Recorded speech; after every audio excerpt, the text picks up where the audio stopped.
Welcome to के drama zone. आज हम बात करेंगे टीच यू अ लेसन के एपिसोड 2 की। अगर आपने एपिसोड 1 देखा था तो आपको पता होगा कि नाहाजन ने स्कूल के सबसे डेंजरस बुलीज को सबक सिखाया था। एपिसोड 2 उसी के आफ्टरमैथ से शुरू होता है और कहानी को एक नए स्कूल की तरफ लेकर जाता है। एपिसोड की शुरुआत में जून हायोंग और उसके गैंग की वीडियोस इंटरनेट पर वायरल हो जाती हैं। एक तरफ लोग एआरपीबी को सपोर्ट कर रहे होते हैं क्योंकि उन्होंने बुलीज के खिलाफ एक्शन लिया था, लेकिन दूसरी तरफ स्टूडेंट्स राइट्स ग्रुप्स इस ब्यूरो को बंद करने की डिमांड करते हैं।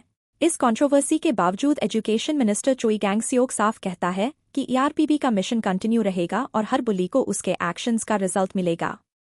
इसके बाद स्टोरी हमें गुन हाईटेक स्कूल में लेकर जाती है। यह स्कूल अपनी बैड रेप्यूटेशन के लिए काफी फेमस है। यहाँ स्टूडेंट्स पढ़ाई से ज्यादा गैंग्स और वायलेंस में इंटरेस्ट रखते हैं। नया स्टूडेंट हायोंगजू रोज बुलिंग का शिकार बनता है और दूसरे स्टूडेंट्स एक लोकल गैंगस्टर जैंग वॉन हायोक को इम्प्रेस करने के लिए एक दूसरे को टॉर्चर करते रहते हैं। इसी स्कूल में बोंग जियंदे भी स्टूडेंट बनकर आता है, लेकिन असल में वह एआरपीबी का अंडरकवर ऑफिसर होता है। उसका मिशन स्कूल के अंदर चल रही गैंग एक्टिविटीज और बुलिंग के सबूत कलेक्ट करना होता है। जब स्कूल के एक टीचर को सिचुएशन पूरी तरह कंट्रोल से बाहर लगती है तो वह नाहाजन से हेल्प मांगता है। हाजन स्कूल पहुंचता है और पहले ही दिन स्टूडेंट्स को चैलेंज कर देता है। जब पूरी क्लास उसके खिलाफ खड़ी हो जाती है तब हाजन अकेला सबको हरा देता है। इस मोमेंट के बाद स्टूडेंट्स को पहली बार एहसास होता है कि यह आदमी बाकी टीचर्स जैसा बिल्कुल नहीं है।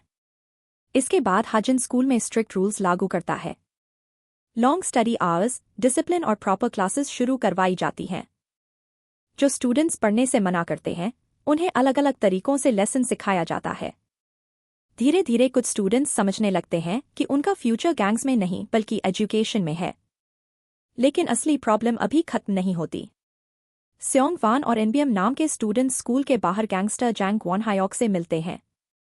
यह गैंगस्टर अपनी लक्सुरी लाइफस्टाइल, पावर और इन्फ्लुएंस दिखाकर स्टूडेंट्स को क्राइम की तरफ अट्रैक्ट करता है।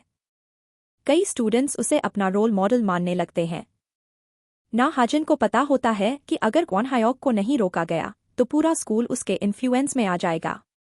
इसलिए वह एक स्मार्ट प्लान बनाता है और स्टूडेंट्स को मौका देता है कि वे अपना असली चेहरा दिखा सकें। आखिरकार वॉन हायोक स्कूल में आ जाता है और सबके सामने हाजन को चैलेंज करता है। स्टूडेंट्स को लगता है कि शायद इस बार हाजन हार जाएगा, लेकिन यहीं पर एपिसोड का सबसे पावरफुल मोमेंट आता है। हाजन पूरी सिचुएशन को कंट्रोल कर लेता है और वॉन हायोक को बुरी तरह डिफीट कर देता है। सिर्फ गैंगस्टर ही नहीं बल्कि उसके साथ आए क्रिमिनल्स को भी वह रोक देता है। स्टूडेंट्स पहली बार देखते हैं कि जिस आदमी को वे हीरो समझ रहे थे वह असल में सिर्फ एक क्रिमिनल है। इस कॉन्फ्रॉन्टेशन के बाद स्योंग वान और एनबीएम पूरी तरह टूट जाते हैं। वे हायोंगजू से माफी मांगते हैं जिसे वे इतने समय से टॉर्चर कर रहे थे। हायोंगजू इमोशनल हो जाता है और उसकी आंखों में आंसू आ जाते हैं। यह सीन दिखाता है कि कभी कभी एक इंसान की हिम्मत पूरी सिस्टम को बदल सकती है। एपिसोड के एंड में पुलिस गैंग मेंबर्स को अरेस्ट कर लेती है। स्कूल में नए रूल्स लागू होते हैं, गैंग कल्चर को खत्म किया जाता है और स्टूडेंट्स को पढ़ाई पर फोकस करने का मौका मिलता है।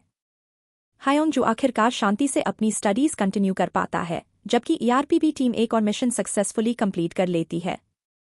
तो दोस्तों, एपिसोड 2 का मेन मैसेज यही है कि जब गलत लोगों को रोल मॉडल बना लिया जाए तो पूरी जेनरेशन गलत रास्ते पर चल पड़ती है। नाहाजन सिर्फ पुलिस को पनिश नहीं करता बल्कि स्टूडेंट्स को सही और गलत का फर्क भी समझाता है। अगर आपको यह एपिसोड पसंद आया हो तो वीडियो को लाइक करें, चैनल को सब्सक्राइब करें और कमेंट करके बताएं कि आप एपिसोड 3 की एक्सप्लेनेशन कब देखना चाहते हैं। Thanks for watching.